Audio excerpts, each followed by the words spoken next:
Diqqat, tezkor xabar. Rossiya Federatsiyasi Kengashi raisi hamda O'zbekiston vakillari o'rtasida uchrashuvlar bo'lib o'tdi. Assalomu alaykum qadrli mehmon, videodan to'liq xabardor bo'lish uchun videoga like va podpisyasiya tugmalarini bosib qo'ying. Tanzila Narbayeva Valentina Matviyenko bilan uchrashuv o'tkazdi. Tomonlar mamlakat prezidentlari tomonidan tasdiqlangan yo'l xaritasi ko'rsatilgan kelishuvlarni amalga oshirish jarayonini muhokama qildi, deb xabar berdi Rossiya Federatsiyasi Kengashi matbuot xizmati. Matviyenko shuningdek, Rossiya O'zbekistonning tarixiy xotirasini saqlash va faxriylarga e'tibor qaratish borasidagi sa'y-harakatlarni qadrlashini ta'kidladi. Tashrif doirasida mamlakat rahbariyati va O'zbekiston parlamenti vakillari bilan uchrashuvlar o'tkaziladi.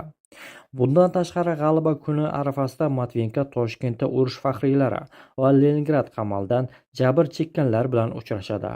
Ular bolaligida O'zbekistonga evakuatsiya qilingan va bu yer ular uchun ikkinchi uyga aylangan. Federatsiya Kengashi raisi urush qatnashchilari va qamalda bo'lgan fuqarolarga 1941-1945 yillardagi Ulug' Vatan urushidagi g'alabaning 80 yilligi yubiley medallarini topshiradi.